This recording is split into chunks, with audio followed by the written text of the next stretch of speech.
नमस्कार दोस्तों, मैं प्रदीप कुमार आप सभी का हार्दिक स्वागत करता हूं आपके अपने YouTube channel deep study with Pradeep में। और आज की अपनी वीडियो रहने वाली है संस्कृत अचटेट के लिए, जिसमें हमने टॉपिक शुरू किया हुआ था संज्ञा का। संज्ञा के टॉपिक से जो 2018, 19 और 20 में अचटेट के अंदर प्रश्न आए थे उनको हमने एक वीडियो में पढ़ लिए हैं। इसके अलावा इत संज्ञा विधायक सूत्रों को हमने 2 वीडियो में कर लिए हैं। इसी टॉपिक को हम आज जारी रखेंगे और पढ़ेंगे आगे अपने महत्वपूर्ण संज्ञाएं। सबसे पहले हम देखेंगे वृद्धि संज्ञा। ठीक है, वृद्धि संज्ञा।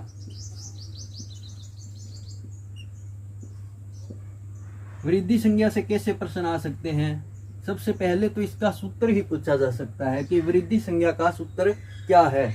तो वृद्धिरा दैच, वृद्धिरा दैच,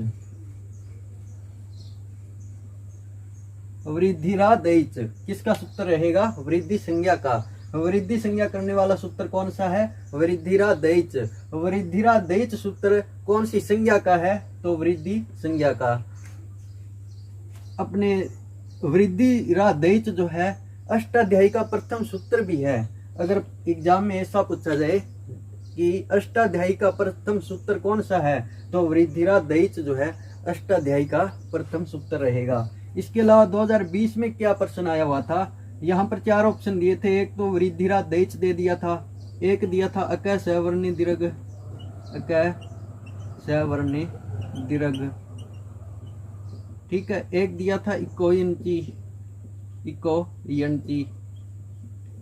और एक दिया था आदगुण।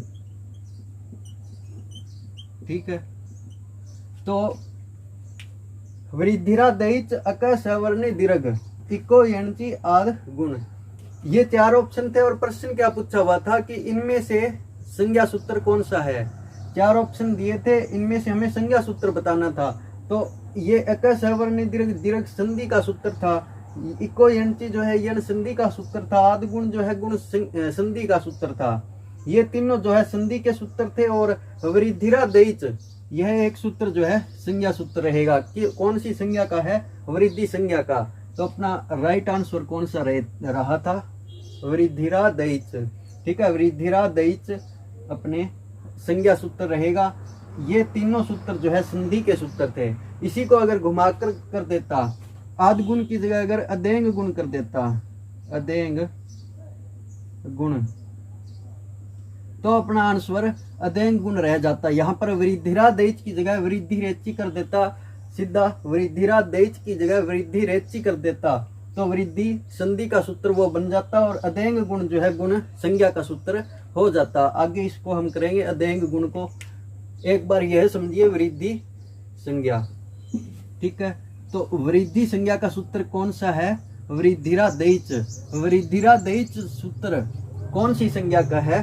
तो वृद्धि संज्ञा का। इसको हम समझते हैं अब अलग अलग करके। वृद्धि बराबर में है आत और एच। ठीक है, वृद्धि बराबर में आत और एच। आत का क्या अर्थ हुआ? आ, और एच में आई और औ। ठीक है, एच प्रत्याहार में कौन कौन से वर्ण आते हैं? तो आई और औ, यून रील रिक ए ओंग आई औच। तो आई और औ, एच प्रत्याहार के अंतर्गत 2 वर्ण आते हैं, आई और औ। आई, औ और आ, ये तीनों क्या है? अपने वृद्धि संज्ञक वर्ण है। वृद्धि संज्ञक वर्ण कौन कौन से हैं? तो आ है, आई है और औ है। 3 वृद्धि संज्ञक वर्ण है। कौन कौन से? आ, आई और औ। वृद्धि संज्ञक वर्ण है कितने? 3 है। एग्जाम में कैसे पूछा जा सकता है? 4 ऑप्शन दे देगा, आ, आई और औ और ए। इनमें से हमें बताना है कि कौन सा वृद्धि संज्ञक वर्ण नहीं है। तो अपना यह वाला आंसर रहेगा। ए जो है अपने गुण संज्ञक वर्ण है, न कि वृद्धि संज्ञक वर्ण है। या फिर ऑप्शन में यह भी पूछा जा सकता है कि इनमें से कौन सा वृद्धि संज्ञक वर्ण है।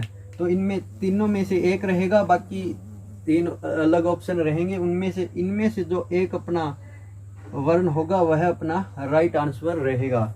ठीक है, 3 वृद्धि संज्ञक वर्ण है, कौन कौन से? आ, आई और औ। ये 3 जो है वृद्धि संज्ञक वर्ण है।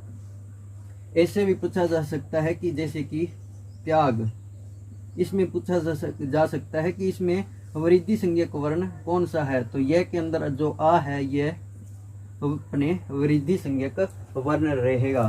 ठीक है, यह था अपना वृद्धि संज्ञा। वृद्धि संज्ञा का सूत्र क्या है? वृद्धिरादैच। वृद्धिरादैच कौन सी संज्ञा का सूत्र है? तो वृद्धि संज्ञा का सूत्र है।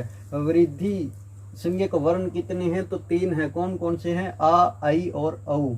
इसके अलावा जो भी आएगा वो अपने गलत आंसर रहेगा। अगर प्रश्न पूछा जाए कि इनमें से कौन सा वृद्धि संज्ञक वर्ण नहीं है।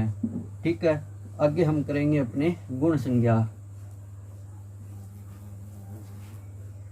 दूसरी संज्ञा कौन सी रहेगी अपनी? गुण संज्ञा। गुण संज्ञा। गुण संज्ञा का सूत्र क्या रहेगा? अदेंग गुण। अदेंग गुण है। ठीक है, अदेंग गुण सूत्र से कौन सी संज्ञा होती है? तो अपने गुण संज्ञा राइट आंसर रहेगा। गुण संज्ञा का सूत्र क्या है? तो अदेंग गुण जो है गुण संज्ञा का सूत्र रहेगा। इसको हम अलग अलग करके देखते हैं। तो अत प्लस एंग, ठीक है, बराबर गुण। अत का मतलब हो गया ए, और एंग का ए और ओ। एंग प्रत्याहार में कौन कौन से वर्ण आते हैं? तो ए और ओ। एंग प्रत्याहार में ए और ओ ये दोनों वर्ण आते हैं, और ए जो है ये तीनों वर्ण क्या हो जाएंगे? अपने गुण संज्ञक वर्ण हो जाएंगे। प्रश्न पूछा जाए कि इनमें से गुण संज्ञक वर्ण कौन सा नहीं है, और ऑप्शन में दे दे ए और ओ और औ, तो हमारा ये वाला आंसर रहेगा, क्योंकि औ जो है वो अपने वृद्धि संज्ञक वर्ण है। इनकी अगर वृद्धि कर दी जाए, गुण संज्ञक वर्ण है, इनकी वृद्धि कर दी जाए और आ, ए की वृद्धि कर दी जाए आई, ओ की वृद्धि हो जाएगी औ बन जाएगा। तो ये 3 वर्ण जो है ये तो अपने रहेंगे वृद्धि संज्ञक वर्ण, और ये 3 जो वर्ण है ये रहेंगे गुण संज्ञक वर्ण।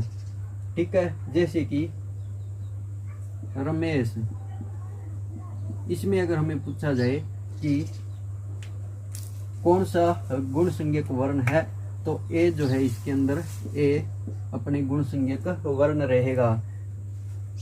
जैसे कि सदैव, सदैव, इसमें अगर पूछा जाए वृद्धि संज्ञक वर्ण कौन सा है, तो अपने आई जो है वृद्धि संज्ञक वर्ण रहेगा। ठीक है, गुण संज्ञा करने वाला सूत्र कौन सा है? अदेंग गुण है। अदेंग गुण है से कौन सी संज्ञा का सूत्र है? अदेंग गुण है, तो गुण संज्ञा का सूत्र रहेगा। इसमें कौन कौन से वर्ण आते हैं? ए और ओ। ये 3 वर्ण जो है गुण संज्ञक वर्ण रहेंगे, और वृद्धि संज्ञक वर्ण कौन कौन से रहेंगे? आ, आई और औ। ये 3 जो है वृद्धि संज्ञक वर्ण रहेंगे। ठीक है, आगे हम करते हैं अपने स्योंग संज्ञा। ठीक है, कौन सी संज्ञा करते हैं? स्योंग संज्ञा। अगली अपनी संज्ञा रहेगी स्योंग संज्ञा।